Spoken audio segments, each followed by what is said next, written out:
예, 안녕하십니까. 12월 30일 장원준 김희선의 뉴스타라무스 인사드립니다. 안녕하십니까. 예, 어제 무안 공항에서 벌어진 제주항공의 참으로 참담하고 비극적인 참사. 일단 유명을 달리하신 179분의 희생자 여러분의 명복을 빕니다. 그리고 그 유족분들에게 정말 심심한 위로의 말씀을 전해 올립니다. 아울러 두 분 생존자의 빠른 쾌유를 빌겠고요. 또 이 사고 때문에 크게 놀라시고 충격받으신 많은 우리 국민 여러분, 우리 구독자 시청자 여러분도 하루빨리 마음의 안정을 찾도록 저희가 안정을 찾는 꼭 그렇게 되시기를 기원드리겠습니다. 네, 오늘 우리 조갑제닷컴의 조갑제님 모셨습니다. 네, 안녕하십니까. 네, 안녕하십니까. 네, 우리 조 대표님은 1983년 소련의 대한항공 007편 격추 사건을 취재하면서 세계적인 단독을 하기도 했습니다. 또 항공과 선박 관련 분야의 전문 기자로 꼽히시는 만큼 오늘 이 참사에 관련된 질문을 드려보려고 합니다. 예, 아마 구독자 시청자 여러분께서는 조갑재 대표께서 워낙 보수의 거목이시고 큰 어른이시고 또 이쪽에 워낙 중요한 말씀들 많이 해주신 분이라 그쪽 이미지만 많으셨을 텐데 우리 조갑재 대표께서는 이런 항공 분야에 있어서도 굉장히 전문성이 아주 높으신 전문 기자의 그 역량도 갖고 계십니다. 그래서 오늘 저희가 이 사고에 관련된 정말 심층 해설을 듣기 위해서 우리 조갑재 대표님을 모셨습니다. 네. 예, 일단 어제 그 사고 직후 오늘 출연이 예정돼 있어서 조 대표님과 수차례 통화를 나눴는데 그 바로 직후 영상을 가지고 분석하신 내용들이 오늘 조간 그리고 석간의 주요 내용으로 실렸습니다. 오늘 여러분과 함께 이런 사고가 다시는 나서는 안 되는 만큼 그 원인을 최대한 찾아보는 시간을 갖도록 하겠습니다. 먼저 그 사고 영상을 보고 이야기를 시작해 보도록 하겠습니다. 가지고 분석하신 내용들이 오늘 조간 그리고 석간의 주요 내용으로 실렸습니다. 여러분과 함께 이 영상을 많이 봤습니다만 저희가 물론 충돌하는 장면은 너무 충격적이라 거기는 편집하지 않았고 여러분 보신 분 계시겠지만 충돌한 직후에 이제 큰 화염과 폭발, 엄청난 연기가 피어오르면서 저 사고가 얼마나 심각하고 얼마나 크게 인명 피해를 낳았을지를 보여주는 저 후속 영상입니다. 보신 분들도 계시겠습니다만 사실 저 영상 때문에 굉장히 트라우마를 겪는다는 분도 계십니다만 일단 현장을 알기 위해서 저희가 다시 한번 보여드렸고요. 네. 일단 단도직입적으로 그 대표님 이 사고가 이렇게까지 엄청난 인명 피해로 이어진 정말 참극으로 이어진 가장 큰 원인은 뭐라고 봐야 됩니까? 버드 스트라이크로 해가지고 이런 사고가 일어나는 것은 거의 없거든요. 네. 이렇게 대참사로 이어지는 것은. 그리고 엔진이 고장났다 해가지고 이런 사고 거의 일어나지 않습니다. 예. 다만 랜딩 기어를 안 내리고 동체 착륙을 했는데 그 동영상 보시면 알겠지만 저게 지금 이륙하는 비행기인지 착륙하는 비행기인지 구분이 안 되잖아요. 어마어마한 속도로 지금 달리고 있잖아요. 속도가 어마어마합니다. 그래서 저 속도는 아마 보통은 시속 200km인데 착지를 해서 달리는 게 저건 제 짐작은 한 250km 되지 않을까. 굉장히 빠릅니다. 제가 어느 기사에서는 거의 300km였다 그런 기사도 있었습니다. 그러니까 왜 빨랐느냐는 거죠. 왜 빨랐느냐. 그리고 활주로 길이가 2,800m밖에 안 되는데 거기에 그걸 충분히 살리려면은 맨 앞부분에 착륙을 해야 되는 거 아닙니까? 그렇죠. 그리고 중간에 또 착륙을 했잖아요. 맞습니다. 거의 한 3분의 1 이상을 그러니까 활용할 수 있는 활주로 길이는 한 2,000m밖에 안 됐을 거라고요. 그렇죠. 그런데다가 활주로가 끝나는 데서 200m 뒤에는 지금 한참 문제가 되고 있는 콘크리트 구조물이 있었잖아요. 저희 사진으로 준비했습니다. 그래서 사고가 여러 가지 요인이 겹쳐버린 거죠. 이 비행기 사고는 절대 단일 원인으로 일어나지 않습니다. 여러 개가 합쳐서 일어나는 겁니다. 지금 저 영상에 나오는데 저렇게 꽤 높은 그 높이로 그 흙으로 둔덕이 쌓여 있고 그 안에 콘크리트 구조물, 그러니까 굉장히 단단한 콘크리트 구조물이 있고 그 위에 이제 그 안테나, 그러니까 이 착륙할 때 착륙을 유도하는 그런 그 안테나가 설치돼 있었다. 그래서 지금 흙더미가 좀 무너진 장면, 그리고 콘크리트도 결국은 무너졌는데, 그러니까 저 강력한 곳을 거의 시속 250km, 300km 가까운 비행기가 가서 부딪히면서 정면 충돌한 거죠. 충격이 완화된 게 아니라 저기랑 그냥 정면 충돌이 된 거죠. 그러면서 그냥 비행기가 어떻게 돌이킬 수 없는 충격을 받았다. 근데 저 기능이 뭐냐면 로컬라이즈라고 그래요. 로컬라이즈. 로컬라이즈는 뭐냐면은 착륙하는 비행기가 이 활주로와 정식으로 일직선에 놓이도록 유도하는 전파를 발산하는 겁니다. 전파를요. 그리고 로컬라이즈에 딱 맞춰가지고 조종사가 내립니다. 예. 내리자마자 바로 그 목표를 향해서 돌진한 거 아닙니까? 네. 그렇죠. 그런데 이 활주로 이탈 사고를 오버런이라고 그래요. 오버런. 예, 오버런. 활주로를 넘는다 이거죠. 예. 넘더라도 보통의 경우에는 거기 저런 안테나가 세워지더라도 그냥 밀면 스르르 넘어지도록 그렇게 약하게 만든다고. 그렇죠. 그런데 여기는 콘크리트로 만든 구조물 위에 세웠잖아요. 예. 그것도 또 둔덕 위에 세웠잖아요. 그러니까 그게 흙이 다져져서 어떤 기사를 보니까 다져진 흙 때문에 오히려 충격이 더 가중됐을 거예요. 엄청나죠. 그거는 예, 그 예. 충동은. 그런데 참 조종사가 딱 조준을 해가지고 내리는 그 코스로 쭉 가면 바로 이 둔덕 위에 있는 콘크리트를 받게 되는 이런 상황이 된 거예요. 그래서 외국의 경우에는 저렇게 하는 데가 없다는 건 아닙니까? 그리고 영국의 항공 전문가는 이거는 맞습니다. 범죄다 했잖아요. 맞습니다. 네. 범죄. 예. 그리고 우리 이 국토부 고시 가지고 있죠. 예, 공항 안전 운영 규정 제 42조 1항 이거 박상수 국민의힘 대변인이 알려줘서 제가 찾아본 내용인데요. 예. 이걸 보면 불법 장애물이 없어야 한다. 다만 설치가 허가된 물체에 대해서는 지지하는 기초 구조물이 둔덕을 말하는 것 같아요. 지반보다 7.5cm 이상 높지 않아야 되며 물체는 부러지기 쉬운 구조로 세워져야 한다. 그렇죠. 그러니까 예를 들어서 눈썰매장에 갔을 때 예. 애기들이 바닥까지 가면 그렇죠. 공기로 된 튜브가 있지 않습니까? 그렇죠. 거기서 예. 통통 튕겨 나오거나 예. 속도를 그렇죠. 줄일 수 있거나 이런 그렇죠. 구조물이 있어야 그렇죠. 되는데 예. 그 끝에 콘크리트가 있었던 그렇죠. 그런 상황인 것 같아요. 그렇죠. 근데 만약에 이게 진짜 규정대로 하지 않은 것이라면 이거는 그 외국에서 항공 전문가들은 이것은 정말 범죄다, 살인행위다. 그 이런 일이 조종사가 없다는 건데 우리 네. 저 국토부에서는 지금 내놓는 해명이 자기들이 가지고 있는 규정에는 이게 부합한다는 식이죠. 뭐 부합한다는 식으로 했는데 네. 그럼 그 규정이 잘못된 거지. 그렇죠. 네. 그리고 규정되고 이건 뭐 저 규정 따질 게 아니라 우리가 눈으로 다 세계 사람들이 다 눈으로 본 거 아닙니까, 그죠? 예. 아 이것도 정말 그러니까 보통 영화 같은 데 보면은 쭉 미끄러져 가다가 활주로를 넘어가도 거기 잔디밭이 계속 이어지는 경우가 많잖아요, 그죠? 맞습니다. 예. 한참 가다가 이제 쓴다고. 예. 그렇게 해놔야지. 그런데 왜 거기에 콘크리트 장벽을 왜 만드냐 이겁니다. 말씀하신 것처럼 그 영국 항공 전문가 데이비드 리어마운트에게 잠깐만 소개하겠습니다. 무안공항 둔덕 설치는 범죄행위에 가깝다. 그러면서 비행기는 착륙 당시 시속 321km의 속도를 내고 있었다. 활주로를 미끄러지며 이탈했는데 이때까지도 기체 손상은 거의 없었다. 이 둔덕에 부딪히기 전까지는 말이다. 조종사가 처했던 상황을 고려하면 가능한 한 최상의 착륙을 했다고 본다. 착륙 활주가 끝날 무렵 기체에서 큰 손상이 없었고 화재도 발생하지 않았다. 그런데 비행기가 둔덕에 부딪혀 불이 나면서 탑승자들이 목숨을 잃었다. 활주로와 불과 200m 거리에 저런 둔덕이 있다는 건 전 세계 어디에서도 본 적이 없다.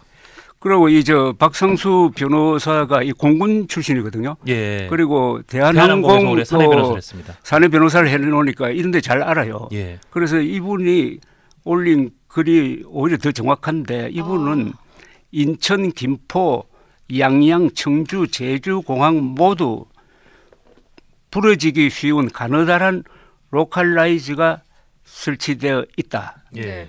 그런데 무안과 또 뭐 몇 군데더라고. 거기는 저런 둔덕 콘크리트로 되어 있다. 예. 예. 그러면 둘 중에 어느 게 안전합니까? 당연히 단단하지 않게 부드러운 구조물이 안전하겠죠. 그러니까 국토부의 이야기대로라면은 뭐 마음대로 알아서 만들어라는 이런 이야기 아니겠어요? 그러니까 그게 이 공식적 하나로 문제가 있어요. 그게 통일돼야지. 예. 그러니까 물론 지금 그 여러분 아시겠지만 원래는 저 반대 방향으로 착륙을 했어야 되는데 그렇습니다. 이 착륙하려다가 이 뭔가 문제가 생겨서 다시 복행을 하고 뭔가 문제가 생겨서 다시 거기까지 못 간 다음에 다시를 유턴해서 역방향을 하다 보니까 원래는 거길 향하게 안 돼 있긴 하지만 그렇습니다. 그게 그렇다 문제예요. 하더라도 그렇다 하더라도 거기에 이렇게 완전히 단단한 둔덕의 콘크리트 구조물이 있다는 것 자체가 문제라는 말씀 아닙니까? 이걸 제가 조금 더 부연 설명드리면은 지금 어떤 방송에서는 활주로가 두 개 있어가지고 하나는 010 방향이고 하나는 019 방향이라고 하던데 그게 아니고 예, 예. 활주로가 하나인데 하나죠. 예. 010은 한시 방향이라는 뜻이거든요. 예. 쉽게 말하면은 남쪽에서 북쪽으로 내리는 아. 거고 019는 저 7시 북쪽에서 남쪽으로 예, 예. 남쪽으로 190도 시계 보면 있잖아요. 예, 예. 190도를 향해서 내린다는 뜻이지 예. 공항이 활주로가 두 개 있는 게 아닙니다. 예, 예. 그래서 이 비행기가 처음에는 010 방향으로 내리려고 해가 착륙 허가를 받았잖아요. 네. 그렇죠. 받아가지고 접근을 하다가 버드 스트라이크 경보가 나오고 아마 그 순간에 엔진 속으로 이 새떼가 들어가고 펑 하면서 터지고 하니까 내리지 않고 고라운드를 한 거 아닙니까? 그죠? 그렇죠. 예. 예. 고라운드를 했으면 고라운드라는 것은 그대로 원위치로 돌아가는 겁니다. 예. 그래가지고 010 방향으로 내려야 이게 대원칙이에요. 그렇죠. 예. 그런데 조종사가 원했겠죠. 그렇게 멀리 돌 여력이 없다고 판단했는지 예. 요렇게 와가지고 고라운드 해가지고 이렇게 돌아야 되는데 예. 요렇게 해가지고 유턴을 해버린 거예요. 유턴을 한 거죠. 유턴 해가지고 아주 쉽게 예. 네, 네. 그러니까 반대 방향으로 간 겁니다. 일종의 역주행을 한 그렇죠. 거죠. 예. 저렇게 된 상황인 거죠. 그렇죠. 그렇죠. 예. 그렇죠. 3번 저기서 그렇죠. 돌아서 유턴해서 바로 예. 자 여기에 네. 관제사가 왜 이걸 허가를 해주는 겁니다. 그러네요. 그러니까 지금 이 보이스 레코더가 공개가 돼야 돼요. 예. 그러면은 많은 의문이 풀릴 겁니다. 그렇습니다. 그 당시에 그래요. 관제사하고 기장의 통화. 저거는 절대로 허가해 줘서는 안 될 거거든. 그러니까 역주행 아닙니까? 역주행이니까요. 예. 그런데 저래 되면 어떤 문제가 생기냐면 바람을 등에 지고 내린다고. 그렇죠. 이 비행기가 아, 착지하고 나서 맹속도를 낸 이유 중에 하나가 바람을 등에 업었던지 예. 아니면은 저 고도에서 얼음 덩어리거든. 사실은 이 비행기가 예. 한 3만 피트 날 때는 다 얼음 덩어리입니다. 네. 그게 마이너스 60도 이렇잖아요. 예, 예. 이게 쭉 내려와도 얼음 덩어리인 채로 딱 내리면 이게 설매처럼 쫙 미끄러져 버리는 거죠. 아. 그래서 이게 속도가 많이 났고 무엇보다도 랜딩 기어가 없으니까 브레이크를 할 수 없고 브레이크할 수 없는 거죠. 예. 또 엔진이 고장 났다면은 리버스가 안 되는 거죠. 역추진이 안 되는 역추진이 거지. 안 되는 거죠. 역추진 안 되고 그다음에 이 플랩이라고 불리는 거 있잖아요. 예. 날개에 이렇게 꺾는 거. 예. 그 스피드 브레이크라고 하는 거. 예. 예. 이게 90도로 꺾어야 공기 저항이 나가지고 스톱이 빨리 되는데 그러니까 저희가 그것도 안 비행기 되는 탈 때 거죠. 착륙할 때 보면 날개에서 이렇게 착 올라오는 거. 저게 스피드 브레이크. 그것도 아마 무슨 이유에서 안 되는 올라갈 때는 날개가 커야 되니까 그거는 펴지 않고 예. 내릴 때만 이렇게 그렇죠. 펴는 거. 이것도 예. 못 했잖아요. 저는 지금 궁금한 게요. 비행기에 있는 그 블랙박스가 분석되고 공개되려면 뭐 6개월, 뭐 1년 걸린다 이렇게 말을 하는데 관제탑의 송수신 내용은 확실하게 남아 있을 그렇죠. 것 같습니다. 네, 그렇죠. 지금 유턴을 하면 바로 벽이야. 근데 그렇죠. 너 내려도 돼. 이렇게 허가를 했다는 거 그래서 아닙니까? 저는 보이스 레코더 그러니까 관제사 보이스 레코더는 뭐 관제사는 자동으로 녹음돼 있을 거라고. 보이스 예. 레코더는 그 칵피트 안에서의 대화가 녹음돼 있는데 예. 그건 보통 30분 사고 나기 30분 전 녹음돼 있어요. 예. 요거 공개되면은 예. 궁금한 게 많이 풀릴 거고. 예. 네. 그다음에 일단 착륙 허가를 받았잖아요. 그죠? 예. 맞죠? 예. 착륙 허가를 받아가 어프로치를 하는데 버드 스트라이크 경고가 나오고 실제로 버드 스트라이크가 있었고 해가지고 메이데이 불렀고요. 폭행을 하잖아요. 예. 그러니까 착륙 허가를 받았다는 것은 랜딩 기어가 내려왔다는 뜻이라고. 아. 랜딩 기어를 내려야 착륙 허가를 받는 거 아닙니까? 랜딩 기어는 보통 그렇군요. 12km 앞에서 내린다고요. 예. 비행 거리로는 7분이라고. 예. 하늘에서부터 뭐 그래서 요게 지금 미스터리입니다. 예. 그런데 이런 증언이 있습니다. 그걸 나는 눈여겨봤는데 어떤 분이 이게 쭉 내리다가 갑자기 다시 하늘로 올라갈 때 위로 보니까 랜딩 기어가 보이더라는 겁니다. 아, 예. 그런 예. 말씀이 있었어요. 네, 있었어요. 예. 그런데 무슨 뜻이냐면 그게 정상이에요. 랜딩 기어를 내렸다가 고라운드 하려면 랜딩 기어를 다시 집어넣어야 됩니다. 예. 그렇죠. 다시 집어넣어가지고 유턴 해가지고 다시 내릴 때 예. 요 때부터는 저희 추측입니다. 예, 예. 안 맞을 가능성이 더 많아요. 예. 추측인데 다시 내리는 걸 잊어버린 것 아니냐. 아, 그러니까 그 기장이나 기장이 부기장이나, 워낙 바빠서 다른 급한 일도 있고 왜냐 해가지고 보드스트랙에 나오니까 막 여기 지금 난리 나고 하니까 예. 다시 내리는 걸 랜딩 기어를 다시 내리는 걸 잊어버린 상태에서 자기는 랜딩 기어가 있다고 생각하고 내린 것 아니겠느냐 하는 이런 좀 무책임한 공상을 해본 겁니다. 이제 개인적인 이제 추측이신데. 예, 그런데 이런 사고가 있었어요. 예. 1990년대에 대구공항으로 기억되는데 이 조종사가 랜딩 기어 내린 걸 잊어버렸어. 아, 그걸 관제사가 보다가 아니 저 사람 뭐 하는 거야 뭐 이런 식으로 해가지고 나중에 들썩 내렸는데 다행히 사고가 안 났어요. 아, 그럼 사고 이어지지 않았고요. 그런 사고가 있었어요. 한번 검색을 해보세요. 네. 또 어제 저희 TV조선인가 누가 출연하셨던 분은 비슷한 취지로 그런 말씀하시더라고요. 이게 지금 버드 스트라이크 나고 막 관제사 타고 통하고 그러니까 막 큰 소리가 나는데 이게 또 원래 랜딩 기어가 안 내려오면은 굉장히 큰 경보음이 나게 돼 있다는데요. 아마도 이게 이런저런 큰 소리가 많이 나니까 일단 좀 정신을 집중하려고 좀 볼륨을 뭐 줄여놨다든지 해서 랜딩 기어가 안 내려갔다는 거를 하는 이 경보음을 못 들었거나 조금 귀 흘려들었을 가능성도 있다. 아마 이게 좀 대표님하고 비슷한 맥락의 추측인데 이것도 개인적인 추측인데요. 그런데요, 랜딩 기어가 안 내리고 동체 착륙한다면은 조종사가 관제사한테 빨리 알려야 됩니다. 그렇죠. 하니까 예. 그러다면 이게 저 소방차 비슷한 게 출동해가지고 그게 거품을 막 뿌리잖아요, 그죠? 예. 활주로에 예. 그걸 해놓고 나서 내려야 된다고. 예. 그런데 그런 조치를 했다는 증거가 없고 지금 여기에 대해서는 무안공항 당국이 해명을 안 하고 있어요. 어떤 해명도 없습니다. 그러니까 왜 동체 착륙을 허가했느냐는 거예요. 그러네요. 저 근본적인 질문이 하나 들어서요. 저희 그 지도로 그래픽으로 만든 거 한번 다시 보여주세요. 공군 출신이시잖아요, 그죠? 예, 그래서 워낙 기체에 대해서도 잘 아시는데 아까 그 선회했던 모습 좀 보여주시면 감사하겠습니다. 문제가 생겼고 버드 스트라이크는 모든 문제가 생겼는데 저렇게 리본 모양을 만들어서 왼쪽에서 저렇게 한번 돌지 않습니까? 근데 왜 크게 안 돌았을까요? 그게 몇 바퀴 위에서 몇 바퀴 돌아도 되잖아요. 고도를 더 높였어야 돼요. 예. 고도를 더 높이고 원위치 해가지고 원위치로 갔어야지. 예. 그러니까 지금 거기에 대해서 나오는 시나리오가 예. 엔진이 버드 스트라이크 하나 망가졌고 또 다른 것도 버드 스트라이크든지 뭔지 엔진이 둘 다 망가져서 띄우려고 그러는데 양력을 못 받아서 못 떴을 수 그럴 있다. 가능성이 있어요. 그러니까 이 기장이 굉장히 당혹해져서 이게 안 뜨네. 그럼 이렇게라도 빨리 내려야지. 내지는 그 막 엔진 타는 게 막 연기가 기내로 들어오니까 여러 가지로 다급해진다. 예, 뭐 그런 추측도 있습니다. 그래서 이 엔진 폭파 이후에 무슨 일이 일어났느냐. 그렇죠. 그게 핵심이죠. 엔진 폭파 이후에 유압 장치까지 가동이 정지됐느냐. 예.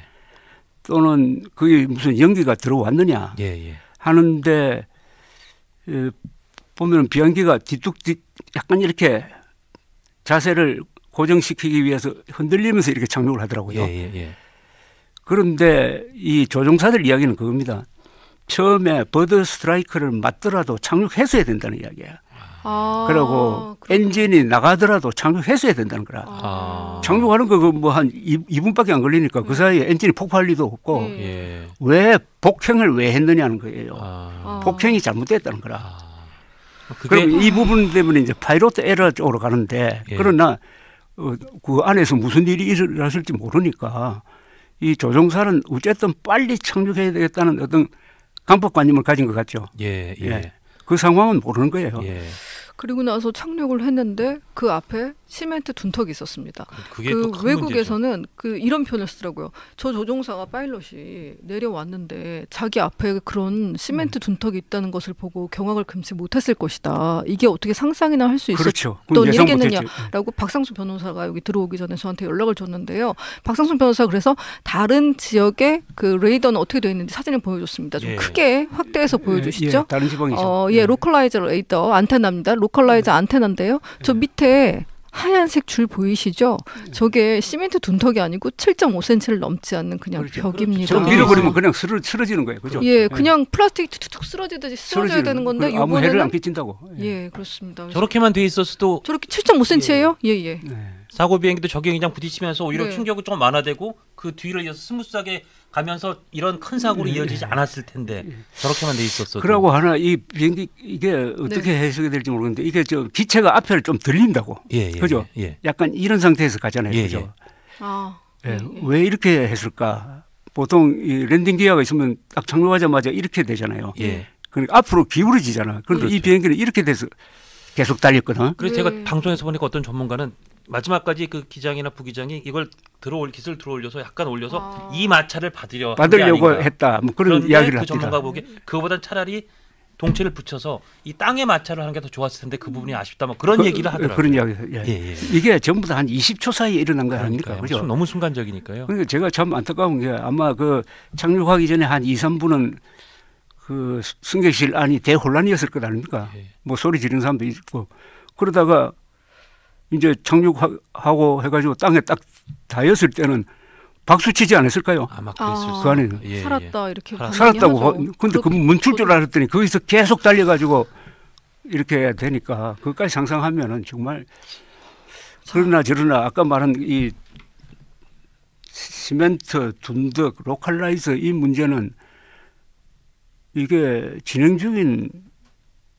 사건 아닙니까? 몇 개 공항이 아직도 그렇다는 거 아닙니까? 그렇죠. 예. 몇 개 여기 말고 공항이 두 군데가 더 그렇다고. 예. 그렇다면은 이거 안전을 위해서 그 비행장 폐쇄해야 되는 거 아니에요? 저 너무 무섭습니다. 그러니까요. 그리고 저 박상수 변호사가 대한항공 변호사로 있으면서 그 2022년에 세부에서 있었던 대한항공 오버런 그러니까 넘어서 달려갔을 예. 때 그때는 둔턱이 없었기 때문에 희생자가 그렇게 적었다는 그 사진을 하나 보여줬어요. 이게 잔디밭이잖아요. 그냥 스르르 그러니까요. 내려가서 예, 예. 멈추는 저런 상황이 예. 그 어제 저런 상황이 연출됐어야 되는 건데. 그러니까 아마 기장은 너무나 아쉽습니다. 제 생각에 대표님 말씀하신 것처럼 그 기어를 뭐 내린 걸 깜빡한 게 아니라 아마 무슨 상황이 생겨서 기어를 그러니까 이 착륙하는 이 바퀴를 못 내리는 상황이고 이걸 동체에 착륙해야겠다 생각했으면 아마도 이렇게 잘 착륙시키면 저희 가서 이렇게 쓸 것이라고 생각하지 자기가 가는 앞길에 저런 콘크리트와 둔덕이 있을 거라고는 아마 기장은 상상을 못했을 수도 있는 것 같습니다. 그렇죠. 저 방향으로 와본 적이 없으니까. 그러니까 관제사와 네. 이 정보 교환이 제대로 됐는지 그게 그렇죠. 궁금해요. 그렇습니다. 그러면은 이게 엔진 하나 망가져 가지고는 비행하는데 이상이 없다고. 예, 예. 그러니까 보잉 747은 엔진이 4개잖아요. 예. 2개가 망가져도 비행합니다. 예. 예. 그러니까 엔진 그러면은 4개예요? 아니 737은 두 개죠. 747은 4개잖아요. 네, 네, 네, 4개니까. 네, 네. 2개가 가동 불능이 돼도 비행하는데 문제가 없다고. 네. 문제가 없어요. 그래서 만약 랜딩 기어가 안 내려온다고 하면은 관제사가 지시해야 될 것은 그 옆에 있는 광주공항으로 가라 했어야 돼요. 광주공항으로.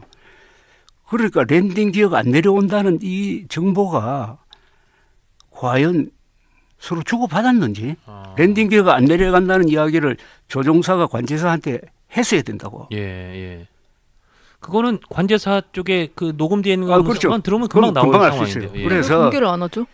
저는 요새 이런 문제를 국토부가 나와서 계속 브리핑하잖아요. 예. 미국 같으면 FBI가 나온다고. 아, 예? 국토부가 이에 대해서 브리핑하는 거는 상당히 자기와 관계되는 거니까 예. 공무원들이 다 방어적이잖아요. 예. 그래서 저는 이게 경찰이 해야 된다고 봐요. 아, 이런 발표를. 예.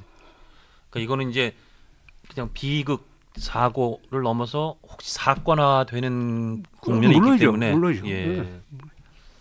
일단 누가 허가를 했는지 그리고 정말 저쪽에 콘크리트 벽이 있는데 가도 좋다고 했는지 아니면 무슨 문제가 있으면 옆에 공항에 가야 되는지 여러 가지 판단 그리고 커뮤니케이션 제대로 됐는지 짚어봐야 된다는 얘기죠. 지금 국토부에서는 자기들 규정에 따르면 문제가 없다고 이래요. 예, 예. 아니 규정이 문제가 아니라 지금 우리 눈앞에서 일어난 사고고 예. 외국의 경우에 보면은 이게 비정상이라는 걸 알 수 있잖아요. 그죠? 맞습니다. 그럼 예. 국토부에 그 규정을 만든 사람이 과연 외국의 공항을 둘러보고 만들었는지 예. 앉아서 그냥 탁상 공론으로 만들었는지 그것도 그 따져봐야 규정 되겠네요. 하나가 예. 이런 사고를 낼 수 있는 게 바로 관료주의의 병폐 아닙니까? 맞습니다. 예. 그 규정의 이제 이미지를 보면 일정 부분에 대해서 그 제한된 그 길이 몇 미터면 되는지 이게 없는 걸 지금 제가 급하게 보고 들어왔어요. 예, 내일 예, 박성수 예. 대변인과 함께 얘기를 하게 될 텐데요. 참 이 국토부 규정까지 생각을 하게 되면 뭔가를 숨기고 있는 것이 아닌가. 적어도 내일쯤이면 밝혀질 텐데 좀 국민들이 최소한 지금쯤은 관제사가 무슨 이야기 했다는 건 나와야지. 맞습니다. 그렇죠. 그래서 예, 나와야죠. 그거를 뭐 예. 누가 한 7분 정도의 대화인데 예, 예. 그거라도 공개를 해야지. 그렇죠. 이렇게 전 국민이 비탄과 충격에 빠져 있으면 그런 빨리빨리 공개를 하고 해야 됩니다. 최소한 이런 그 의심이나 이런 거라도 풀어주는 이 위해서라도 별일 없었다면 발표를 해야 될 텐데 그런 발표가 없다는 것도 그렇고 그리고 사실은 보니까 무안공항이 처음 뭐 대표님도 잘 아시겠습니다만 만들 때부터 그렇죠. 저기다 만들어도 되느냐 사실은 뭐 네 군데 조류 서식지에 둘러싸여 있어서 그렇죠. 너무 새들이 많은 데이고 입지가 과연 적당하냐 그래서 사실 뭐 오늘 조선일보도 크게 제목이 나왔습니다만 뭐 한화갑 공항이다 뭐 그래서 특정 어떤 정치적인 목적이 더 큰 거 아니었느냐는 그런 비판 속에 좀 나오는 것처럼 저렇게 네 군데가 이 철새 도래지구 조류 서식지면 사실상 그냥 새들이 막 범람하는 가운데다가 비행장을 만들었다고 해도 좀 과언이 아닐 지경인데. 그런데 이번에 증언자 이야기 들으면은 한두 마리가 아니고 새 떼하고 부딪혔다는 맞습니다. 이야기를 하는 경우가 있죠. 무리가 새 무리가 그러니까 날아오고 이건 더 큰 있었다. 거예요. 예. 새 한 마리가 엔진으로 들어가도 문제인데 새 떼하고 맹속도를 내는 물체하고 딱 부딪히면 이 새 떼가 그냥 쇠하고 마찬가지거든. 아, 그렇죠. 이 속도가 있으니까. 속도가 있으니까. 예. 그러니까 혹시 랜딩 기어에다가 그냥 새떼가 부딪혔다면 랜딩 기어 고장날 겁니다. 예. 1kg가 새가 1kg 정도면 5톤 정도의 그렇죠. 충격을 준다고 하더라고요. 예. 자, 근데 저기서 새를 관리해야 되는 분들이 있지 않습니까? 관제센터에서 새 레이더라든지 조류 탐지 그렇지, 레이더라든지 이런 것들과 인천공항 같은 경우는 이런 사고가 없었는데 정말 조류와의 싸움, 전쟁을 하고 있다면서요. 근데 예. 아마 이 로컬 공항은 네. 아무래도 거기 근무하는 분들의 긴장도가 좀 떨어지지 않겠습니까? 예. 여러 가지 상황에 또 이게 편수가 적잖아요. 그죠? 그렇죠. 예. 그러니까 김포공항하고 비교하는 건 좀 무리라고 생각하는데 그러나 하여튼 철새 떼가 많이 서식하는 그 한복판에 지었다? 그러면 더욱더 이 문제에 대해서 신경을 써야 되는데. 그렇죠. 근데 오늘 문화일보 같은데 보면 그런데 조류 탐지기가 하나도 없었다 이런 뭐 문제 제기도 하더라고요. 예. 그날 2명이 근무 중이었고 교대 근무를 하고 총 인원은 4명이다. 그렇다면 2명은 낮, 2명은 뭐 밤 이렇게 치더라도 그 많은 새들을 관리하기에는 너무 안이한 조치가 아니었나 하는 질문을 하지 않을 수가 없습니다. 그런데 이번 사고가요. 예. 내가 조사를 해보니까 2018년 이후에 예. 세계에서 일어난 가장 큰 항공사고입니다. 거의 사망자 숫자가. 전 세계적으로 6년 만에 가장 그러니까 큰 6년 만에. 아유, 6년 전에 굉장히 큰 그때 사고. 인도네시아에서 예. 하나 떨어졌는데 거의 한 180명 죽었을 거예요. 아, 기억납니다. 179명이 6년 만에 세계 최악의 사고고 예.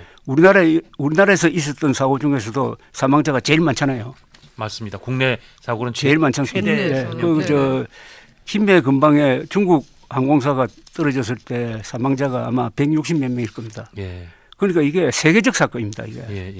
세계적. 그냥 사건이 아니고 세계적 사건이군요. 그리고 아까 이게 조금 뜨문뜨문 운영되는 공항이니까 긴장도가 떨어졌을 것이다. 저도 긴장도 내지 숙련도가 좀 관제 전반적인 부분이에요.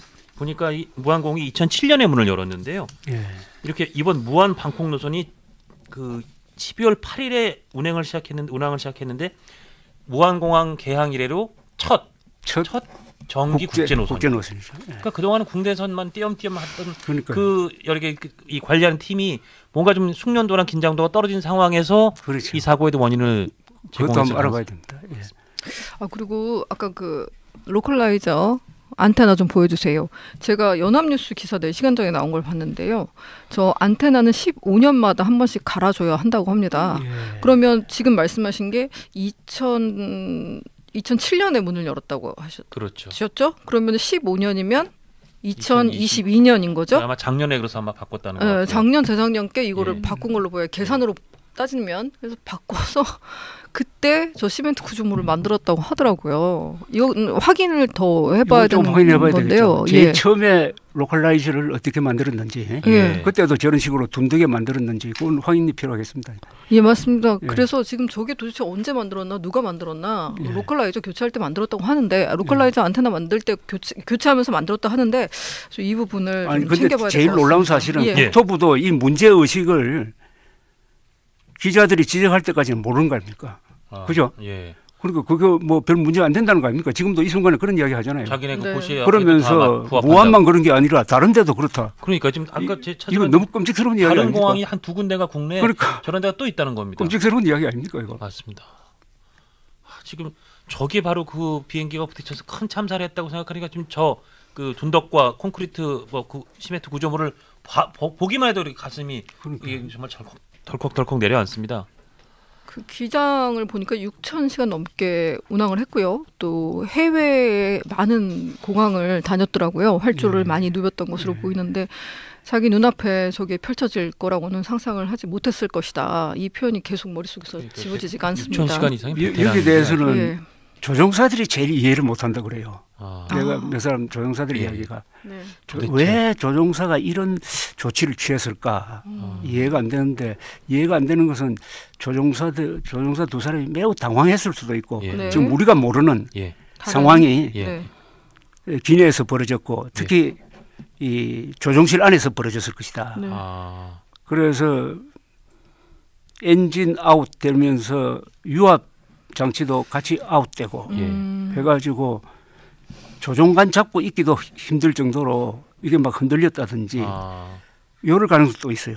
그러니까 지금 통상적으로는 엔진 아웃된다고 해가지고 유압 장치 망가지지 않는다는 게 통설입니다. 통설이고 통설입니다만은 그게 아닌 아주 특이한 경우. 그럼 유압 장치가 망가져서 랜딩 기어도 안 내려가고. 그렇죠. 유압 장치도 안 되고 유압 장치와 연동된 조종 장치 뭐 이런 것도 다 안 되고 해가지고 양력 못 받아서 일단 비행기도 안 그러니까 뜨고 이러면 그 순간에 한 2분 정도밖에 시간이 없는데 조종사가 신경 써야 될 게 여러 개가 있으면은 랜딩 기어 내리는 것도 잊어버릴 수가 있고 이렇게 되는 거죠. 이게 세계적 참사인데 많은 전문가들이 보기에도 분석하시기에도 미스터리가 있는 사건이라 정부가 빨리 나서서. 근데 이거는 뭐 시간 문제지 곧 밝혀질 겁니다. 뭐 과거에 뭐 1983년에 007 사건 네 진상이 밝혀지는 그는 그 한 10년이 걸렸는데 이거는 밝혀질 거예요. 그렇죠. 알겠습니다. 자, 그러면 저희가 이번에 보면 최상목 대행이 권한 대행이요. 긍정적으로 굉장히 신속하게 조치를 잘 했다라는 평가가 야당에서도 나오더라고요. 특별재난지역 선포 절차를 보면 중앙재난안전대책본부장 역할, 총리 그리고 대통령의 역할 1인 다역을 했고요. 경제사령탑의 역할까지 동시에 해냈습니다. 근데 이게 원론적으로 그거를 한 사람이 할 수 있다는 것 자체가 그냥 불가능한 얘기 아닙니까 사실은. 이게 지금 최상목 대통령 권한대행 겸 국무총리 직무대행 겸 경제부총리 겸 기획재정부 장관 겸 이런 참사에 맞서는 중앙재난안전대책본부장 이걸 다 할 수 있습니까? 대표님 이게 사실은 저는 오히려 이런 생각도 해봐요. 오랜만에 우리 국민들이 한 마음으로 모여졌습니다. 그죠? 179명이라는 그 소중한 생명 다 그 돌아가신 그 사연들이 다 있잖아요, 그죠? 너무 슬프더라고요. 뭐 암에서 치료가 돼가지고 위로 여행을 갔다가 돌아오다가 죽은 어머니도 있고 뭐 어린아이도 있고 3살짜리부터 일가족이 갔다가 그러니까 179명이 돌아가시니까 사람들이 다 자중자애하는 쪽으로 이렇게 모이고 마침 정치권도 그렇게 하는데 이게 저는 이번 지금 정치 상황을 넘어가는데 하나의 계기가 될 수도 있다고 생각해요.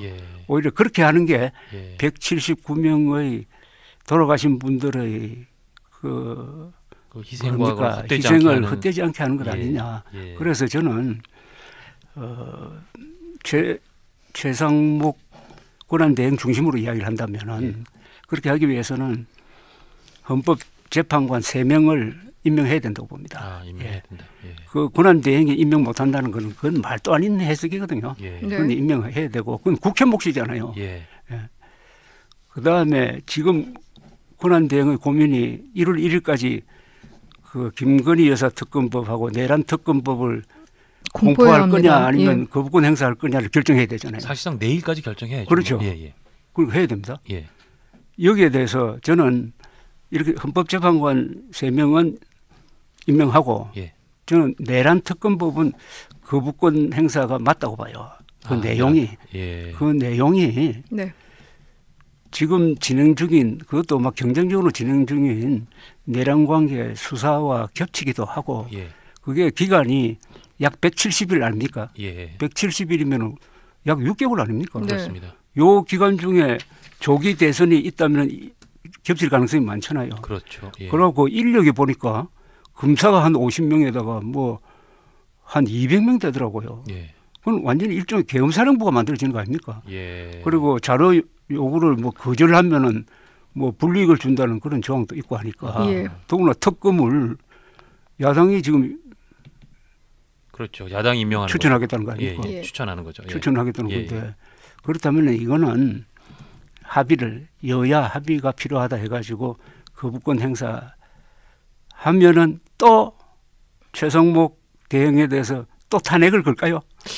지금 나는 어렵다고 봐요. 예, 그래서 서로 명분을 만들기 위해서 예. 하나 주고 하나 받는 식으로 네. 하면서 다시 이제 탄핵 연쇄 탄핵 말고 대화를 통한 정치로 복귀하는 그런 계기를 만들 수 있는 시점이라고 생각합니다. 오늘 아침에 일간지 사설들도 대체로 그런 헌법재판관은 이야기. 임명하는 쪽 그리고 쌍특검법은 조금 거부권을 그렇죠, 행사하더라도 그렇죠. 다시 좀 여야가 뜻을 모으는 쪽이 어떠냐 거기에 좀 교집합이 있는 것 같아요. 거기에 또 하나가 저 헌법재판소가 빨리 예. 탄핵 정족수가 네. 151명이냐 200명이냐에 대해서도 그렇죠. 빨리 유권 해석을 내려달라는 거죠. 아닙니까? 예, 그죠? 예, 그렇습니다. 그럼 그 세 개를 정리할 수 있는 예. 어떤 그런 기회를 이번 이 참사가 제공해 주는 거고 예. 그렇게 하는 게 이 참사를 전화위복으로 만드는 것 아니겠느냐 그런 생각도 합니다. 저는. 김건희 여사 특검법은 어떻게 생각하십니까? 그것도 똑같이 내란 특검법처럼 무리가 많잖아요. 독소 조항이 네. 많기 때문에 예, 그것도 그런데 좀 여야가 다시 한번 그것보다는 예. 네. 그건 뭐 지금 내란 특검법 내란 특검법. 이렇게 하면은 예, 수천 명이 수사 대상이 될 수도 있는 거 아닙니까? 맞습니다. 네. 예, 예, 예. 그럼 혁명사령부가 되는 거지. 그러니까 또 지금 다른- 내란 특검법은 예. 사실상 혁명사령부를 그렇죠. 만드는 것이다. 예, 알겠습니다. 규모가 법안 내용에 따라 달라지게 되는데 일단 민주당이 낸 안건은 검사 규모는 40명이 되니까 일단 수사 인력을 더하게 보조 된다면 인원까지 수백 합치면 명, 200명 예, 되죠. 수백 예, 명이 될 예. 겁니다. 그리고 수사 기간 최대 15일까지 된다고, 150일 정도까지 된다고 하니까요. 아, 이거 참 어떻게 이 최대행이 결정을 내려야 할 것 같습니다. 시간이 얼마 남지 않았네요. 자, 이 가운데 이재명 더불어민주당 대표가요. 무한 여객기 참사가 발생한 시각이 9시 9분이었습니다. 오전 9시 9분인데 1시간쯤 지난 10시 7분쯤에 SNS를 하나 올렸습니다. 잠시 보시겠습니다. 저게 또 예. 예. 내일을 향해 쏴라라는 건 영화 제목인데요. 거기에다 대고 국민을 향해 쏴라라는 글을 사고 1시간 뒤에 올렸습니다. 잘 무슨 내용인지 이해가 되지 않았는데 신문들은 이렇게 했습니다. 윤석열 그리고 한덕수 총리를 이제 같이 언급하면서 국민을 향해 계엄을 한 사람들이다. 이렇게 저격을 한 글로 보이는데요. 내일 향해 썰은 1969년에 개봉한 미국 영화고요. 부치하고 썬댄스는 거기 이제 등장 인물입니다. 그 영화 본 것 같은데 그 폴 뉴만 나오는 영화 아닌가요? 아마 폴 폴류먼이었던 것 뉴만하고 같습니다. 예, 예. 로버트 레드포드인가 나오는 영화 같은데.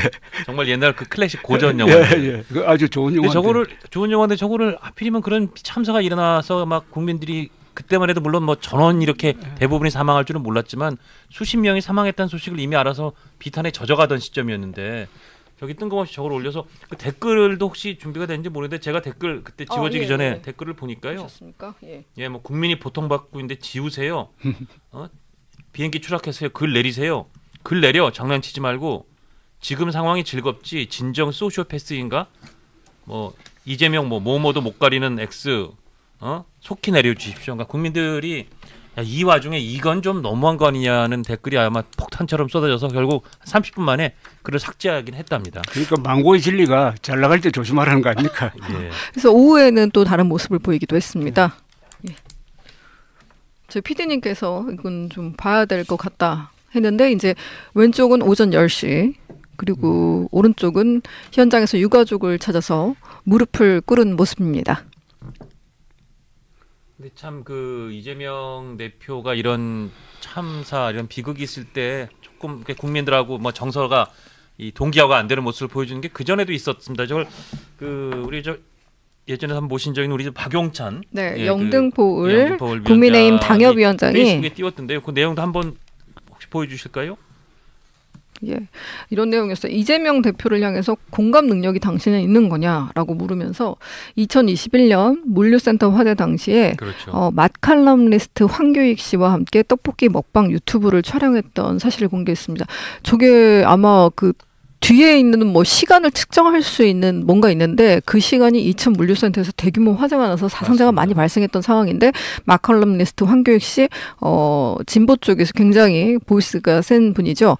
그분이랑 함께 유튜브 촬영을 하면서 떡볶이 먹방을 하고 있는 모습이 공개됐습니다. 경기도지사 시절인데 경기도 네. 이천에서 벌어진 큰 화재였거든요. 그러면 네. 사실은 담당지사가 그 시간에 저렇게 하고 있는 거는 뭔가 정서하고는 안 맞는 거죠. 그래서 이제 박용찬 위원장은 공감 능력에 문제가 있다 이런 문제 제기까지 했습니다. 예. 네.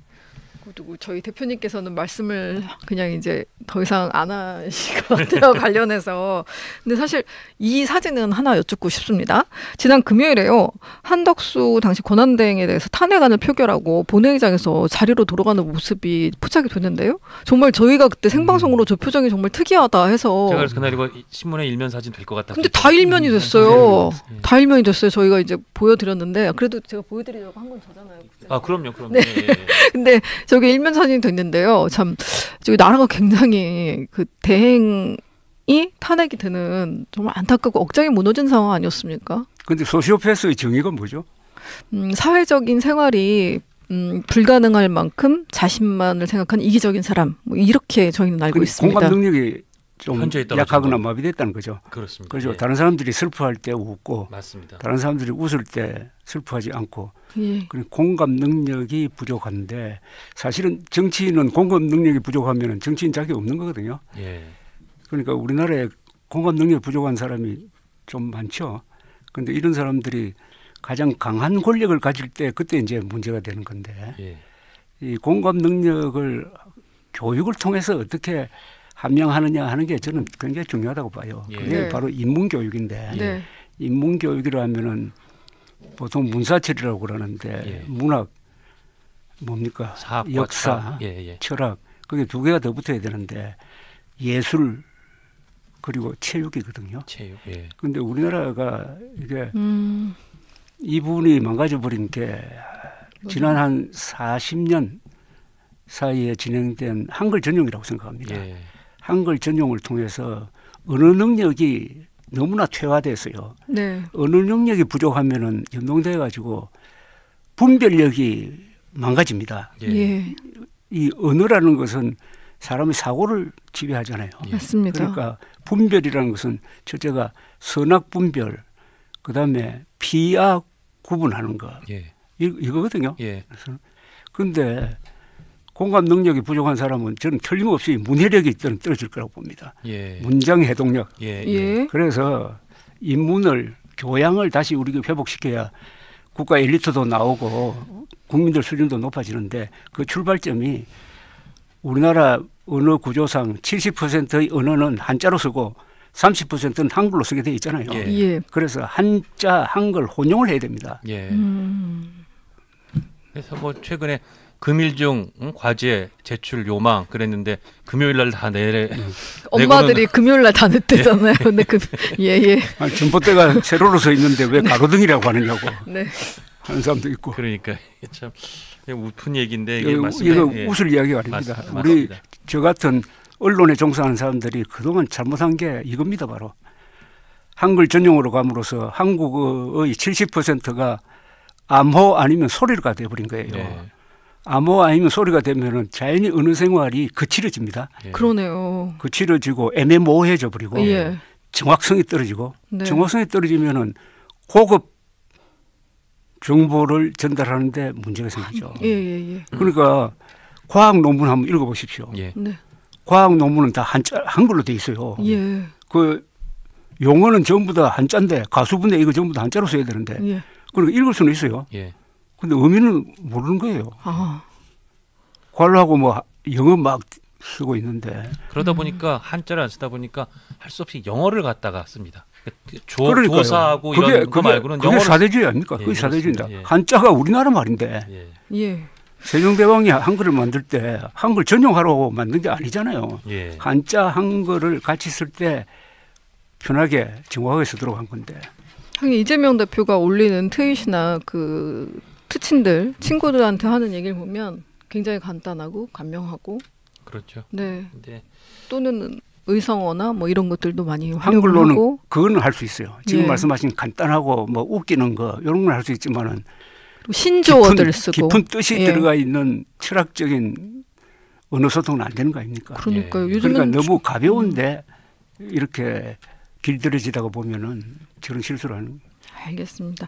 저 이제 또 이제 본격적으로 역사상의 모든 계엄을 취재한 유일한 기자십니다. 우리나라에 그러니까 이제 오늘 토크가 본격적으로 이제 시작이 되는데요.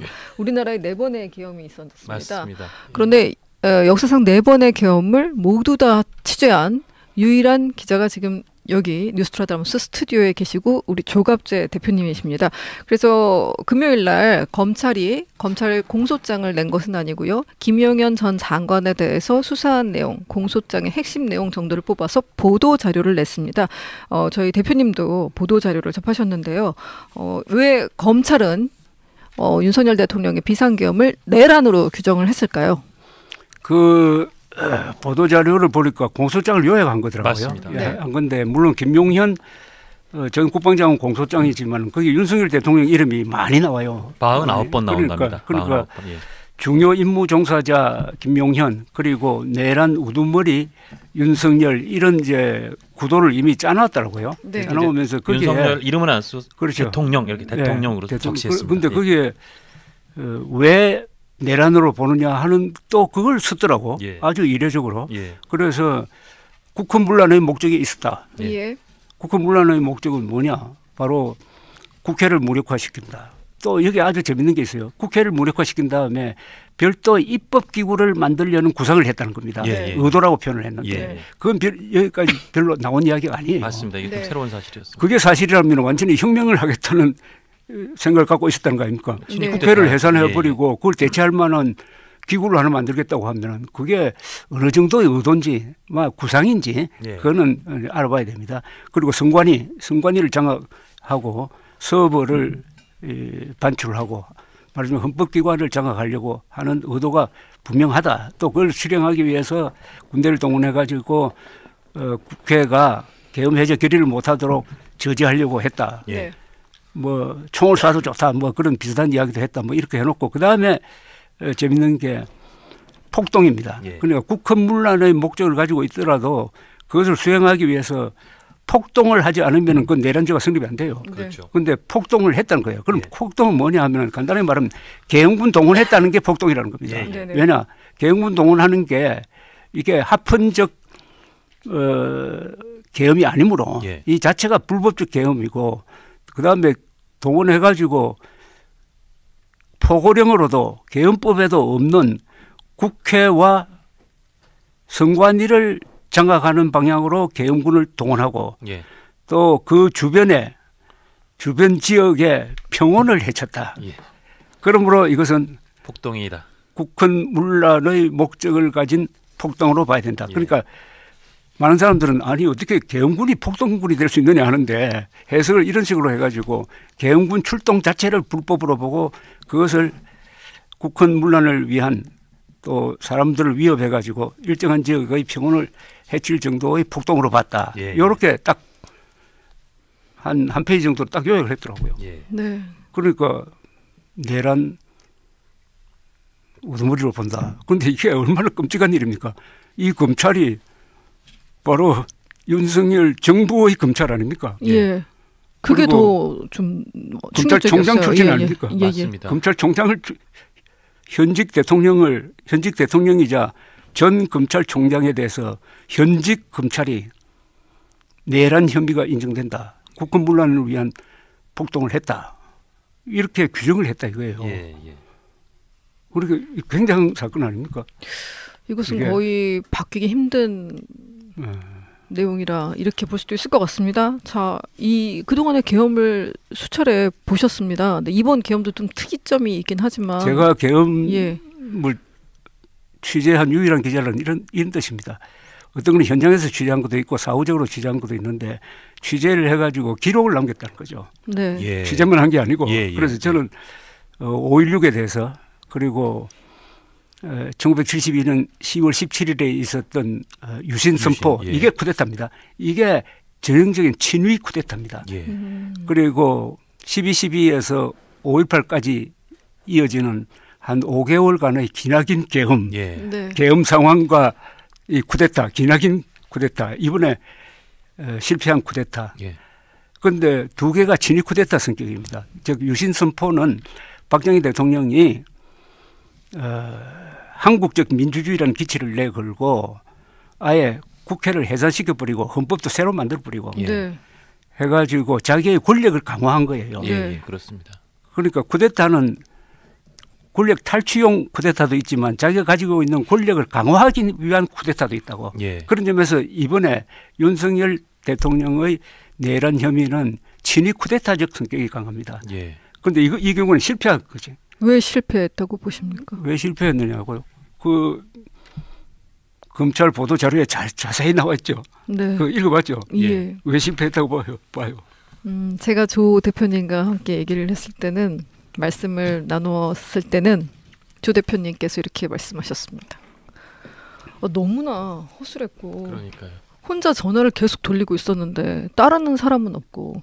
자, 전화한 내용을 제가 말씀드리겠습니다. 자료는 윤 대통령이 이렇게 말을 하고 있다고 적혀 있습니다. 이진우 수도방위 사령관에게 직접 전해서 아직도 못 들어갔어? 본회의장으로 가서 4명이 한 명씩 들쳐업고 나오라고 해.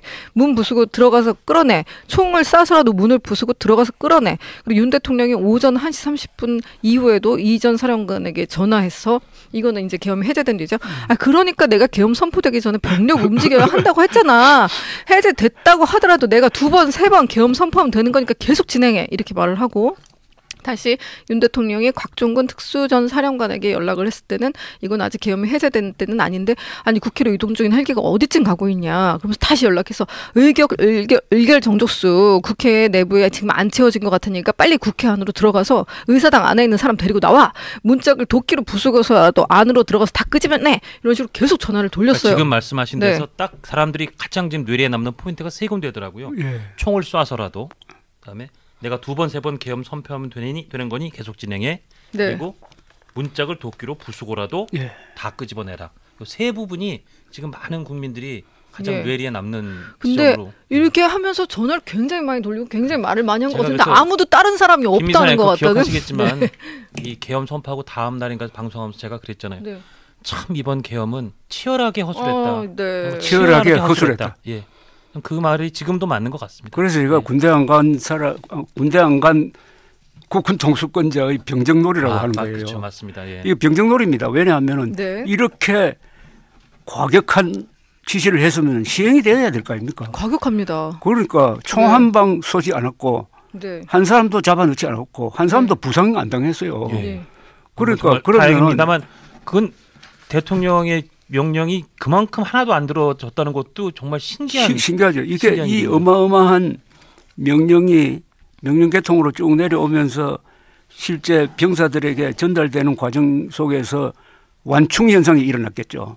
그러니까 네네. 특전사령관 같은 사람은 아예 막 못하겠다 하고 예, 밑에 뭐 제대로 전달도 안 한 것 같기도 하고 예, 예.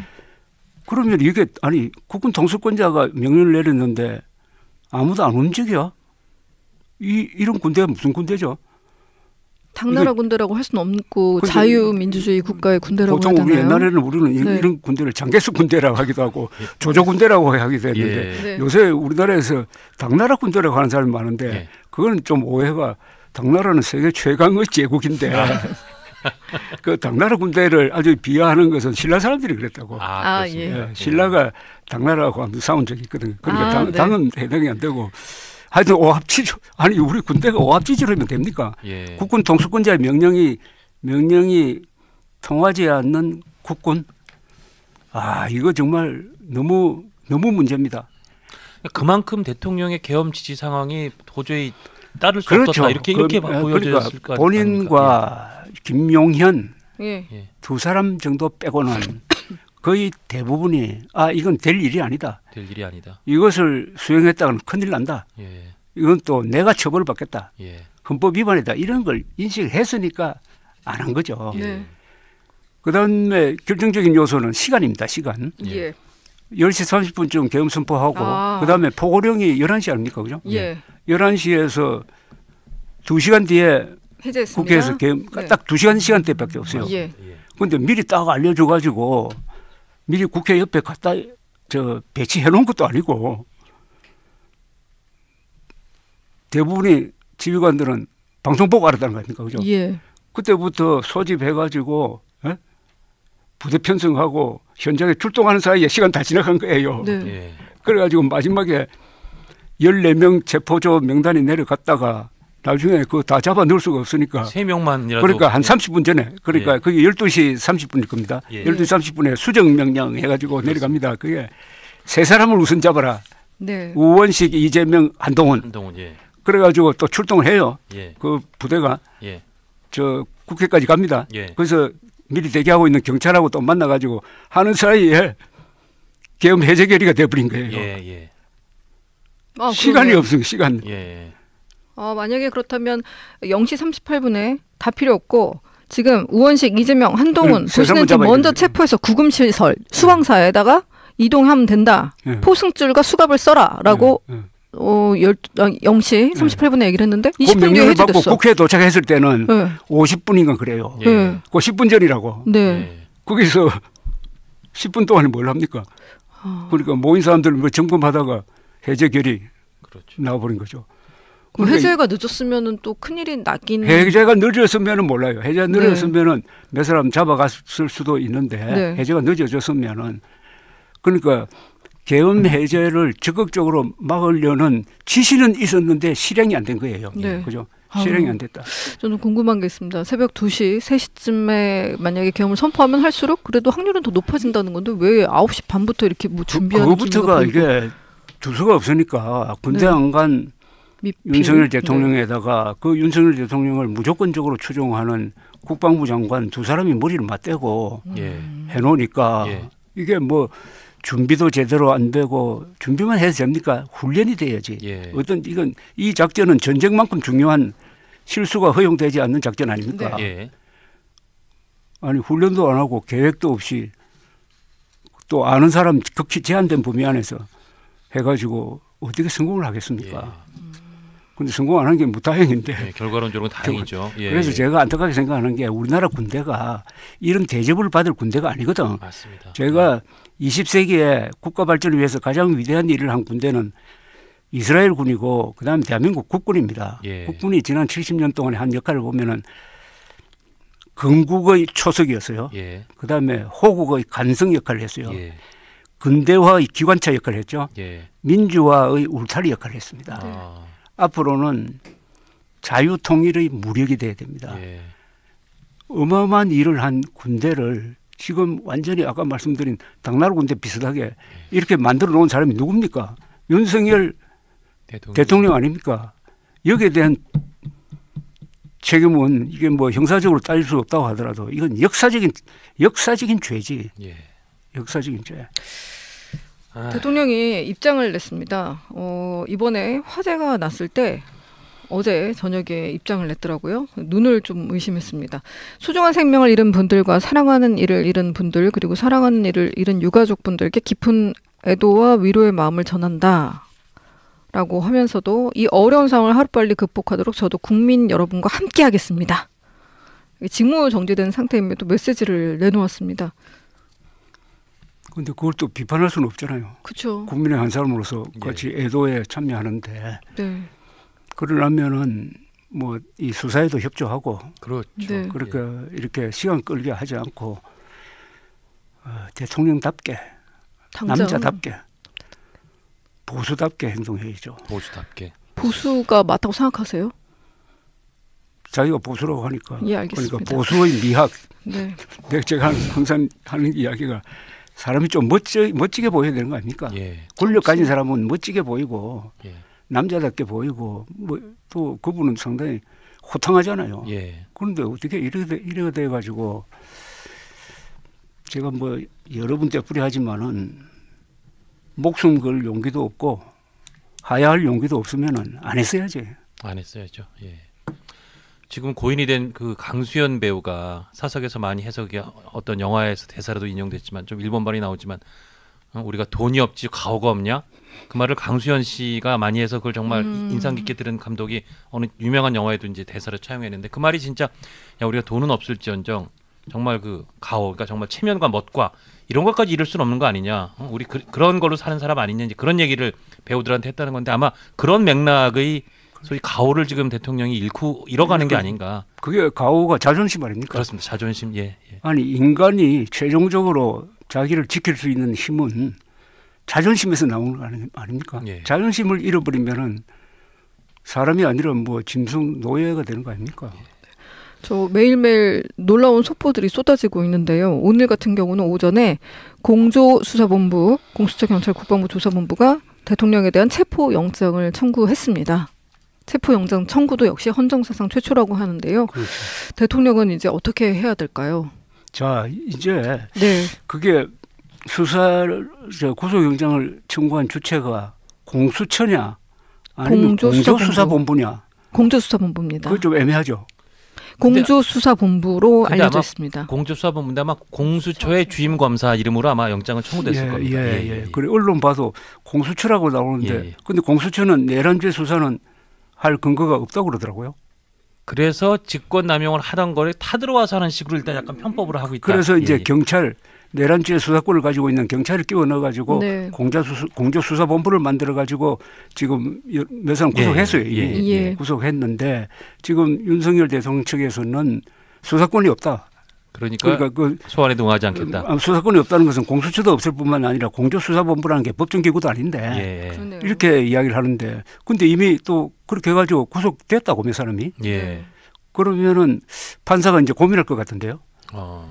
판사가 달고 할까? 다른 사람도 아니고 대통령인데 예. 체포영장 그리고 뭐 도주 위험도 없고 한데 체포영 전 그 또 법리상에 상당히 좀 문제가 있지 않습니까, 그죠? 예.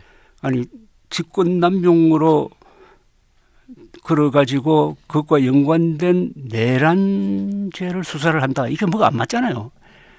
이런 수사도 정정당당하게 해야 될 것 아닙니까? 예. 수사에 꼼수를 부리면 안 되잖아요. 예. 그렇죠? 수사의 꼼수가 안 되죠. 이게 내란죄라는 어마어마한 사건을 수사할 때 당당하게 해야지. 예. 이런 무슨 좀도둑 수사하듯이 예. 이 뭐 일종의 별건 수사식으로 이렇게 끼워 맞춰가지고 지금 경쟁적으로 국민들이 막 혼란스럽습니다.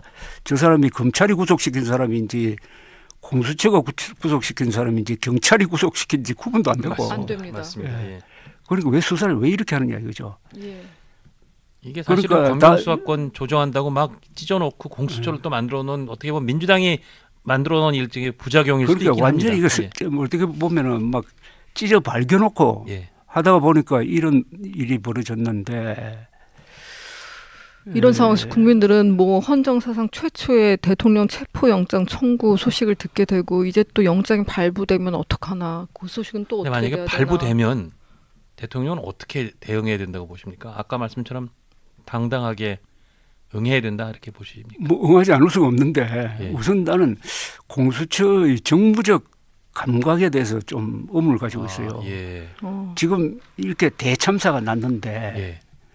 또 연말을 앞두고 어. 좀 원래 이거 너무나 다사다난했으니까 오늘 내일은 좀 차분하게 뭐 생각을 정리해야 된다는 그런 고려도 안 하고 그러네요. 그런 고려도 안 합니까? 이게 예. 수사를 할 때. 그러고 윤석열 대통령이 도망갈 사람이 아니잖아요. 예. 그런데 왜 이렇게 서두릅니까? 그리고 뭐 일하는 사람들이야 나는 현직 대통령을 체포한 사람이다. 체포 영장을 받은 사람이다라고 앞으로 이력서에 쓰고 다니려고 그러는지는 모르겠지만은 예. 그건 저는 무리라고 봅니다. 현직 대통령입니다. 그죠? 예. 그리고 이 가능성으로서는 헌법재판소에 기각 판결을 내가지고 현직으로 복귀할 수도 있어요. 그 가능성이 뭐 분명히 없는 건 아니죠. 열려 있습니다. 예. 그런 사람한테 체포영장, 그다음 구속영장 청구 이게 과연 맞는 건지 과잉 수사가 아니냐. 네. 그리고 차근차근하게 불구속 수사를 원칙으로 해야지 사실은. 예. 그러면 이렇게 이야기하기는 쉬워요. 뭐 그 밑에 종범에 해당하는 사람들이 다 구속이 돼 있는데 어떻게 우두머리를 구속 안 할 수가 있느냐. 그렇죠. 그런 논리를 많이 말합니다. 그런 논리를 많이 적용해요. 예. 그러면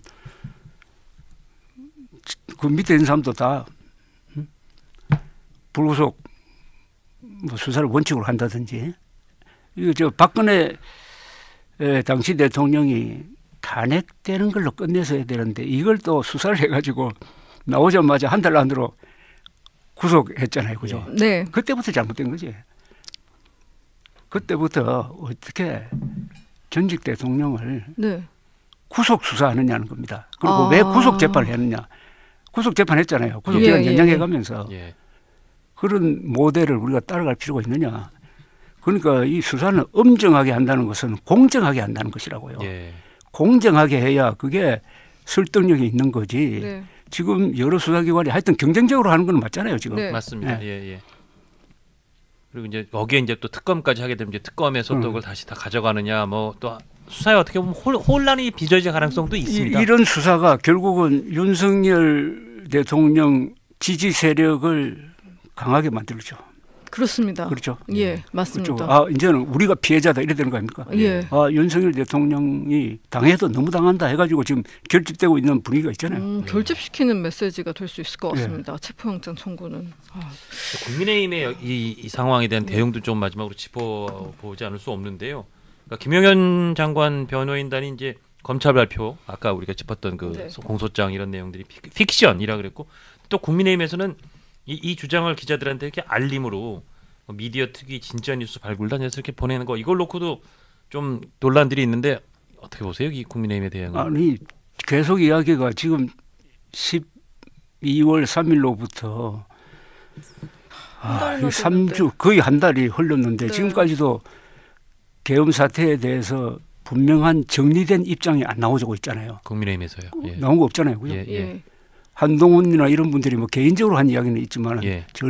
저걸로 스테이트먼트가 나와야 되는 거 아닙니까? 예. 정리된 예. 논리적으로 정리된 이야기가 나와가지고 계엄 사태는 우리는 어떻게 본다.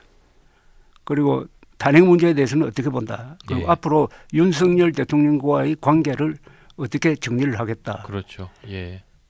그다음에 우리를 뭐 믿어달라고 하든지 세상에 이런 엄청난 사건을 당해가지고 자신의 입장을 표명하는 A4 용지로 글 한 장 쓸 수 없는 조직이면은 이거는 모든 논리가 없는 조직입니다. 그죠? 그렇습니다. 어떤 조직이든 예. 그게 뭐 사규도 있는 것이고 당헌도 있는 것이고 논리가 있어야 됩니다.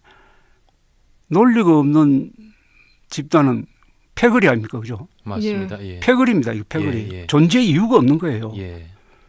그러니까 가장 큰 문제를 해결 안 하고 있으니까 정석대로 하면은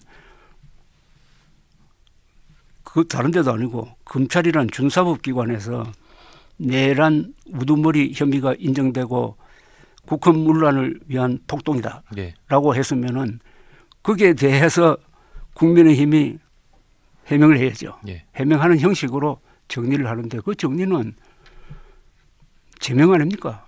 윤석열 대통령을 제명해야 될 거 아닙니까? 그렇죠. 예. 제명하지 않는다는 것은 비호하는 것이고 그렇게 해가지고 대선을 조기 대선이 있다면은 예. 이길 수 있느냐? 사람들이 금방 잊을 거다. 이 정도 입장만 간간히 간접적으로 전해지는 것 같습니다. 이런 사건을 잊을까요? 영원히 계속될 거고, 특히나 이게 정치 사건만이 아니잖아요. 예. 경제, 안보, 외교에 미치는 이 정도의 핵폭탄급 자해 테러는 건국 이후 처음인데 이게 어떻게 잊혀집니까? 그러니까 그때 조선일보에서 참 많은 사람들이 인상 깊게 봤던 일면 제목이 여당이 탄핵의 강을 피하다 계엄의 바다에 빠졌다. 그랬는데 지금은 탄핵의 강을 피하려다가 계엄의 바다뿐 아니라 어떻게 보면 내란의 바다에도 그렇죠. 빠지는 그런 양상이라고도 볼 수 있겠네요. 좀 실감 있게 설명드린다면은 트럼프 2기 출범을 맞아가지고 전 세계가 지금 바짝 긴장해가지고 살 얼음판을 걷고 있는 거 아닙니까? 맞습니다. 네. 예. 그래서 서로 준비도 하고 누가 트럼프하고 아는 사람 없느냐? 트럼프의 살돈 8촌이라도 그렇죠. 예. 아는 사람 없느냐? 이렇게 다면서 뭔가 이렇게 커뮤니케이션을 만들려고 하는 이 시기에 그냥 살얼음판을 걷고 있는 호수 위로 살얼음판을 걷고 있는 사람들 향해서 그냥 포격을 해버린 거 아닙니까? 예. 네. 맞습니다. 네. 그래가지고 이 대한민국을 왕창 지금 침몰시켜 버리고 나서 지금 뭐 본인은 반성이 없고 반성해야 될 국민의힘은 반성도 없고 아무것도 안 하고 있는 거지. 아무것도 안 하면서 시간만 보내는데 시간에 대한 조급함이 없는 것 같아. 예. 저 당은. 예. 그 이유는 조기 대선 되든 말든 대선은 포기했다는 생각으로 아마 깔려 있을 것이고 패배주의로. 예. 그렇다면은 사람 다 이기주의로 돌아가니까 다음 지방선거나 다음 국회의원 선거에서 내가 가진 기득권은 지켜야 되겠다. 예. 그러면 이 당권 놓치지 않고 그다음에 우리 당의 아주 강렬한 그러니까 윤석열 대통령의 내란 혐의까지도 지지하는 지지층까지도 다 난 어떻게 안고 가야 내 입지가 있겠다. 약간 이런 계산으로 지금 그렇죠. 하고 있다 이렇게 보는 그렇죠. 거고. 그리고 요새 뭐 저 이재명 대표와 민주당이 무리를 하니까 거의 또 반작용으로 해가지고 윤석열 지지율이 조금 올라갔다는 거 아닙니까? 그죠? 예, 예. 네. 그게 또 희망을 걸 거라고. 희망을. 근데 그렇게 해서는 뭐 선거의 승리라는 건 뭐 저같이 구계자가 봐도 그렇죠. 뭐 난망이라는 게 그냥 이렇게 보이는데요. 그 전문가 고수들이 그게 안 보일 리는 없고 다 말씀하신 것처럼 본인의 어떤 이기주의, 보신주의 때문에 하는 게 아닌가 그런 의심이 듭니다. 아무리 머리 좋은 사람이라도 이기주의에 함몰되면은 어린애가 돼버리는 거 아닙니까? 예. 그러니까 이기주의를 버리고 보면은 다 세상이 맑게 보이잖아요. 맑게 상식적으로 보이잖아요. 사리사욕을 버리면 그러니까 사리사욕만 버리면 사람이 다 똑똑해졌다고. 맞습니다. 근데 지금 뭐 주도적 역할을 하는 사람들이 다 좋은 학교 나오고 또 검사 출신들도 많고 하는데 하는 일은 보면은 유치원생 정도도 안 되는 일을 하고 있는 게 바로 우리 교육의 실패고 그게 교양 교육의 실패다 이겁니다. 교양 교육의 실패. 교양을 갖춘 사람이라야 국가 엘리트가 될 수 있거든요. 네. 오늘도 참 이 준엄한 말씀 들으면서 마음이 뭐 무거워도 지고 참 안타까운 사람 마음이 듭니다. 그러니까요. 지난번에 부정선거 계속 외치는 분들 뭐 컬트 세력이라고 하셨는데 뭐 윤상현, 김민전 의원이 갔다는 소식이 전해지질 않나. 지금 뭐 하루에 한 번씩 놀라게 됩니다. 하지만 이런 초유의 사건들일수록 매듭을 짓는 수사는 정말 공정하고 또 그리고 우리가 서두르지 않고 지켜봐야 된다는 것도 오늘 또 배웠습니다. 네. 그 대표님 또 오늘도 마지막에 혹시 하셔야 되는데 못 하신 말씀 있어요? 한마디. 제가 어찌 되다가 보니까 이게 항공사고 전문 기자도 되고 계엄 전문 기자가 돼버렸는데 오늘 특집입니다. 기자 생활 오래 하다가 보니까 이래 되는 거예요. 네. 그러니까 5.16은 뭐냐 하면은 800년 만에 처음으로 군인이 집권한 겁니다. 예. 그래가지고 고려 때 무신 정권 이후에 그때 군 장교단이 우리나라에서 가장 선진된 집단이었다고요. 네. 이 사람들이 역사의 주력 세력이 돼가지고 그 뒤에 군인 출신 대통령이 세 사람 나왔잖아요. 예. 이 사람들이 30년 동안 나라를 발전시켰다고. 예. 그다음에 유신 선포는 박정희 대통령이 이런 민주주의 안 된다. 한국적 민주주의 하겠다라고 딱 걸고 국력의 조직화, 능률의 극대화를 내걸고 중화공업 건설, 의료보험 시작, 새마을운동, 4대강 유역 사업 등을 통해서 대한민국을 선진국 문턱까지 끌어올리는 겁니다. 그리고 12.12로 비롯된 이 신군부 쿠데타는 피를 흘리긴 했지만은 그 사람들이 유능한 사람이라서 1980년대 10년을 이끌면서 뭘 했습니까? 서울올림픽 했죠. 그리고 6.25 선언을 통해서 직선제 받아들였죠. 그다음에 무역 흑자했죠. 물가 안정했지. 10년 동안 연평균 성장률이 10.1%였어요. 10.1%. 그리고 제6공화국을 열었잖아요. 네. 노태우 전두환. 그다음 북방정책 펴가지고 한국 사람들이 가지 못하는 나라는 북한 하나만 있고 전부 다 한국 사람들이 갈 수 있는 이런 외교 대전략을 했고 그래서 요 앞에 쿠데타 세 분은 예. 다 쿠데타라는 것은 원래 불법이에요. 불법적이에요. 그렇죠. 그러나 예. 권력을 잡았기 때문에 예. 나름대로 역사적 역할을 한 거예요. 예. 네. 예. 그런데 윤석열 대통령은 실패해버렸다 이거예요. 예. 네. 이 친위 쿠데타가 실패를 했다 이겁니다. 예. 예. 실패를 한다면 뭐 어떻게 되는 거죠? 벌을 받아야죠. 혼란 지금까지 발전시킨 역사를 되돌릴까봐 걱정이라 이겁니다. 아. 되돌릴까봐. 그러니까 우리가 45년 전에 계엄이 있고 처음이다 하는데 그 말은 한국의 이 정치 문화를 나라의 수준을 특히 국제적인 나라의 수준을 45년 전으로 되돌리면은 어떻게 되느냐 이거지. 예. 그러니까 지금까지 세 분의 역사는 최소한 역사를 되돌린 쿠데타는 아니었다고 봅니다. 예. 이번은 역사를 되돌린 쿠데타가 될까 싶어서 쿠데타 미수지만 예. 그게 걱정입니다. 알겠습니다. 자, 진선희님께서 예. 댓글 달아주셨습니다. 조거째님 자주 나와주시면 좋겠습니다. 오늘도 명쾌한 말씀 감사합니다라고 해주셨고요.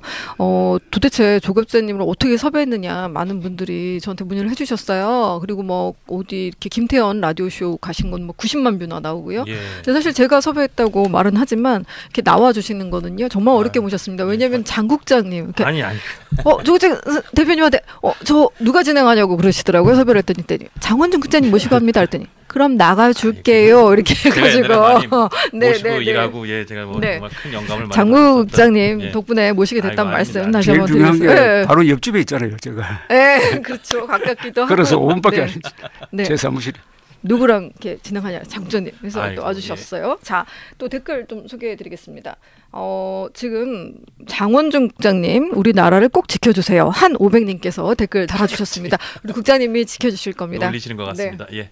오늘도 이렇게 항공부터 또 개헌까지 심도 있게 짚어봤습니다. 뜻깊은 시간 되시길 바라고요. 다시 예. 한번 우리가 애도의 말씀 올려야 예, 될 것 같습니다. 네. 다시 한번 179분의 희생자와 그 유족들 분께 명복을 빌고 큰 위로의 말씀 드리고 생존자의 쾌유 그리고 많은 국민들의 그 심리의 빠른 치유 그리고 빠른 이 난국 극복을 진심으로 기원하고 기도드리겠습니다.